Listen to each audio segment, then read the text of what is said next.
खरा औचित्य दीजिए कि ये कहना कथन है कि ये श्रेणी दी गई समांतर श्रेणी है क्योंकि ये बराबर ये दिएगा। ठीक है, हमें मालूम, देखो ये क्या हमारा A1 है और ये A2 है, ये A3 है, ये A4 है। ठीक है, तो हम क्या मालूम है, इसका क्या निकालेंगे, सर्वांतर D निकालेंगे। तो D बराबर क्या होता है, A2 माइनस के A1, A2 माइनस के A1। तो A2 हमारे पास कितना दिया है, माइनस के 3/2, फिर माइनस लग जाएगा माइनस का 1, निकाल लेते हैं इसको, माइनस के 3/2 प्लस माइनस प्लस हो जाएगा, लासा कितना आ गया, 2 आ गया। तो माइनस के 3 और प्लस 2 तो कितना आ गया, माइनस 1/2। फिर इसका निकाल लेते हैं, A3 माइनस के A2।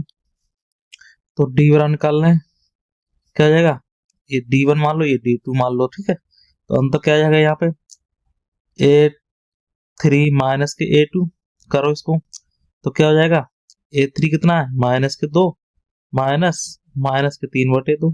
ठीक, माइनस 2 माइनस प्लस 3/2, प्लस आ गया 2। तो क्या हो जाएगा, 2 दूनी 4 प्लस के 3, क्या आएगा, माइनस 1/2। ठीक है, अब जो है देखो बराबर आ रहा है, इसका सर्वांतर कैसा आ रहा है हमारा, बराबर आ रहा है। अब देखो इसका मान देखा जाए क्या है, कह रहा है कि औचित्य दीजिए, क्या कहना सतन है कि ये समांतर श्रेणी है, तो समांतर श्रेणी है क्योंकि हमें इससे भी पता चल गया सेम आ रहा, इससे पता चल गया सेम आया। ठीक है, अब देखना चाहो तो इससे भी चेक कर लो एक बार, क्या निकालना है, D3। तो D3 निकालने क्या है, A4 माइनस के A3।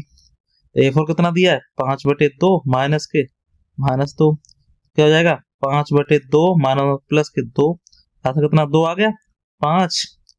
अब यहाँ पे गड़बड़ हो जाएगा क्योंकि यहाँ पे क्या हो जाएगा, यहाँ पे गड़बड़ हो जाएगा, 2 एकम 2, क्या हो जाएगा यहाँ पे, 2 दूनी 4, 5 4 9/2, यहाँ पे गड़बड़ हो गया आगे, क्योंकि समांतर औचित्य कीजिए कि क्या कहना सतन है, समांतर श्रेणी है, नहीं है, नहीं है। क्योंकि नहीं है, क्योंकि हमारे पास पता चल गया कि A4 माइनस के A3, जो A4 है, A4 माइनस के A3 बराबर नहीं होगी किसके, A3 माइनस के A2 के।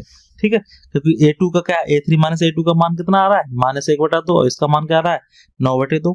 क्योंकि क्या हो रहा है देखो, 5/2 तो प्लस का आ गया, अब माइनस माइनस करेंगे, यहाँ पे क्या हो जाएगा, ये माइनस माइनस क्या हो जाएगा, प्लस हो जाएगा, प्लस का 2 हो जाएगा, 5 4 9 9/2 हो जाएगा। इसके लिए बराबर नहीं है, इसलिए कल लिख देंगे समांतर श्रेणी नहीं है, यहाँ लिख दो समांतर श्रेणी नहीं है।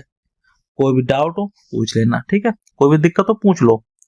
चलिए नेक्स्ट क्वेश्चन देख लेते हैं। नेक्स्ट क्वेश्चन हमसे क्या कह रहा है, कह रहा है कि निम्न कथनों को स्थितियों के बारे में समझाइए और समांतर श्रेणी है कि नहीं बताइए, है और फिर क्यों है। प्रत्येक किलोमीटर के बाद का टैक्सी का किराया, जबकि क्या प्रथम किलोमीटर के लिए किराया 15 मिनट है, तो प्रत्येक अतिरिक्त किलोमीटर के लिए क्या है, किराया 8 है। तो क्या है, प्रथम किलोमीटर के लिए क्या लग रहा है, पहले किलोमीटर के लिए किराया, तो के लिए क्या है हमारे पास, किराया बराबर क्या हो गया, 15 रुपए दिया गया यहाँ पे, ये क्या दिया गया, 15 रुपए है। ठीक है, फिर दूसरे किलोमीटर के लिए क्या हो जाएगा, क्योंकि अतिरिक्त किराया कितना लग रहा है, 8 रुपए लग रहा है। प्रत्येक अतिरिक्त किलोमीटर के लिए क्या है, किराया 8 है। ठीक है, तो दूसरे किलोमीटर के लिए क्या हो जाएगा, अतिरिक्त लग रहा है, तो ये क्या होगा हमारे पास, A1 हो गया।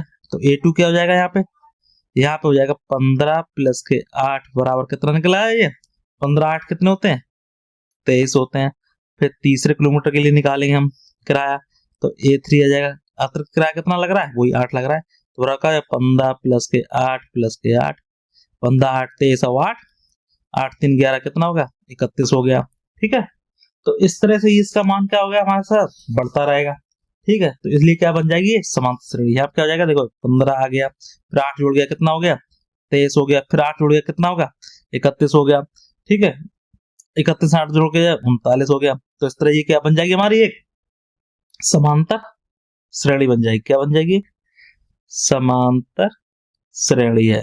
ठीक है, कोई दिक्कत वाली बात नहीं।